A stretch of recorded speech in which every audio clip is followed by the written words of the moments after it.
Di hadapan adik ipar perempuan Yi Yanan, Qin Yichen tersenyum teguh. Jadi, Qin ini benar-benar harus mempelajari beberapa esensi dari keluarga Yi. Gongsun Liang menatap ke samping, dan akhirnya tidak berbicara, karena dia tahu temperamen Yi Yanan. Dan yang terakhir tidak lebih buruk darinya dalam hal latar belakang keluarga. Sekarang dia sangat ingin memberikan ketekunan dan berakhir. Tapi raw begitu, cibiran di wajah Gongsun Yun yang belum menyatu, dan hatinya bahkan menghina. HMPH, kamu berani menawar dengan kami sebagai telur cahaya yang buruk. Nanti Tuan Muda ini akan memberitahu Anda, bahkan jika itu adalah perintah suci yang sama, Tuan Pil Anda tidak layak dibandingkan dengan saya. Meskipun Qin Yichen awalnya menarik Xia Xiong dari gerbang kematian di kota Kilin Surgawi, keluarga Yi menimbulkan banyak sensasi. Tetapi dari sudut pandang Yi Yanan, itu hanya kebetulan saja. Bahkan jika ada harta karun tertinggi yang telah dihidupkan kembali, jika orang ini berani mengeluarkannya dan membeli buah Tianyan Xinghua, Yi Yanan ingin melihatnya. Dan penjaga toko juga tertawa. Para tamu yang terhormat, efek Tianyan Xinghua Guo tidak perlu diperkenalkan selanjutnya. Tapi tolong tanyakan harga kepada para tamu. Namun, nadanya nyaris tidak turun. Tetapi melihat mata Qin Yichen berkedip, dan berkata, tunggu sebentar. Ada apa dengan tuan muda ini? Mata penjaga toko tertuju. Tetapi Gongsun Yunyang dengan sinis berkata, sudah terlambat untuk menyesalinya sekarang. Hanya untuk mengakui bahwa kita tidak memenuhi syarat untuk bertarung. Itu saja bersama kita. Qin Yichen mendengar ini juga mencibir. Kamu berpikir lebih banyak. Qin Yixing Hua Guo Qin ini masih terjangkau. Karena itu, saya melihat ke arah penjaga toko lagi. Untuk penjaga toko, tawaran adalah tawaran.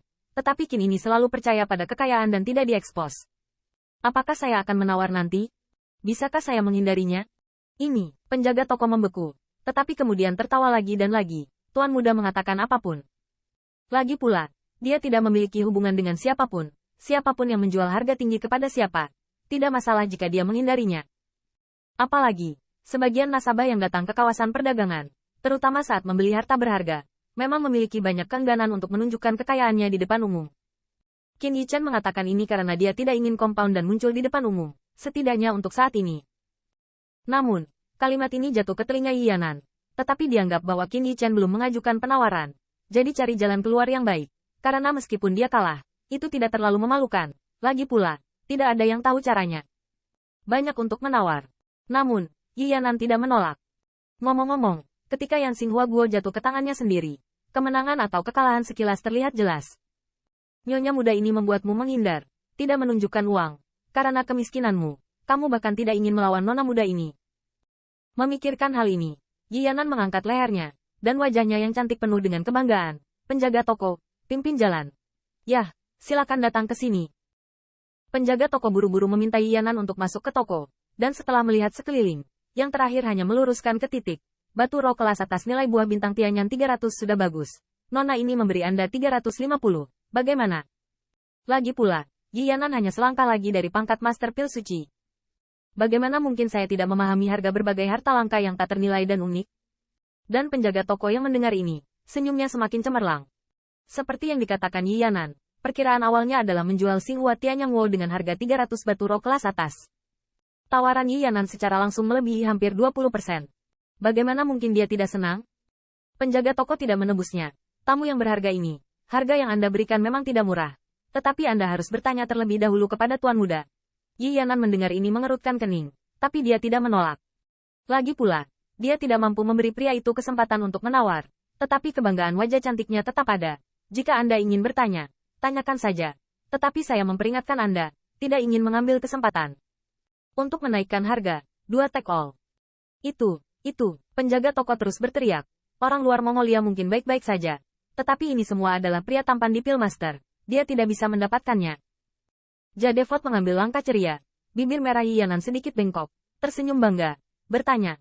Pokoknya hasilnya sama. Diperkirakan pria itu bahkan mungkin tidak bisa mengeluarkan 300 Spirit Stone kelas atas. Apalagi berkelahi dengannya terserah. Di luar toko, penjaga toko perlahan berjalan keluar dan melengkungkan Qin Yichen. Tuan muda ini, giliranmu. Yi Yanan di sampingnya bahkan memiliki mata yang indah sedikit mencemooh, dengan sedikit ejekan. Tampaknya biarkan aku melihat bagaimana kamu telur cahaya yang malang bertarung dengan nona muda ini. Qin Yichen, bagaimanapun, enggan untuk memperhatikan. Selain menundukkan kepalanya, dia berjalan ke dalam rumah dengan penjaga toko. Berpikir di dalam hatinya, hari ini, Yan Xinghua Guo, diperkirakan bisa menjual 300 batu roh kelas atas sangat bagus. Dan jika kamu melihat wanita keluarga Yi, kamu pasti akan menawar lebih. Qin Yichen menggosok dagunya dan berpikir sejenak. Meskipun kenaikan harga akan menghabiskan lebih banyak uang. Tetapi mengingat terobosan segera, dia hanya membuka mulut dan berkata, 400 batu roh kelas atas. Begitu kata ini keluar. Penjaga toko tiba-tiba terkejut, dan kemudian berubah menjadi senyuman bahagia. Saya tahu wajah tuan muda sangat mahal, dan tembakannya sangat murah hati. Saya tidak peduli dengan pujian seperti itu. Qin Yichen berkata dengan ringan. Jika tidak apa-apa, maka Yan Xinghua akan menjadi milik saya. Setelah penjaga toko tertawa, dia menggosok tangannya. Tuan muda cemas. Mari kita bertanya lagi. Selama tidak ada kenaikan harga, Yan Xinghua Guo pasti tidak akan lari hari ini. Mengenai praktik penjaga toko yang ingin mengambil kesempatan untuk berpromosi lagi, Qin Yichen tidak melanggarnya.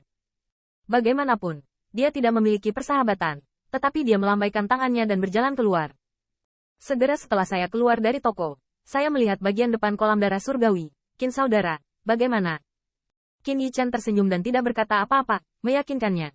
Yi Yanan tersenyum tipis. Penjaga toko, bisakah kamu memberiku buah Tianyan Xinghua? Namun, penjaga toko tertawa. Nona muda ini, maaf sekali. Tawaran tuan muda lebih tinggi dari tawaran Anda. Jadi, hehe. Begitu kata ini keluar, senyum bangga di wajah cantik Yi Yanan tiba-tiba membeku. Dan lambat laun dia menjadi bodoh, marah, dan bahkan frustasi. Bagaimana ini bisa terjadi? Tanda seru. Telur-telur ringan yang buruk dari daerah aliran sungai sebenarnya lebih mahal daripada nona muda ini. Di mana dia mendapatkan uang? Wei Long dan yang lainnya juga terpana. Tapi detail keluarga Yi sejelas itu. Ditambah akun lama antara tiga nona muda dan pria ini. Tawarannya pasti tidak rendah. Siapa sangka Qin Yichen adalah yang terbaik.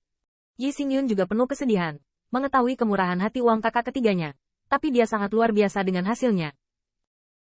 Master Pil pembangkit tenaga listrik teratas yang bermartabat keluarga aristokrat di kota sebenarnya tidak lebih baik dari Master Pil Master yang malang. Setelah Yi Yanan sadar kembali, dia tidak bisa menahan diri untuk tidak mengangkat pipinya dan mengobrak-abrik. Penjaga toko, jangan tertipu oleh orang ini. Harga yang dia tawarkan padamu, kamu yakin dia bisa mengeluarkannya? Qin Yichen segera menjawab, tidak mudah bagi nona muda untuk repot. Qin ini tidak akan bermain dengan trik ini. Yi Yanan berbicara sebentar, dan Yi Xingyun meminta transmisi suara. Kakak ketiga, berapa tarifmu?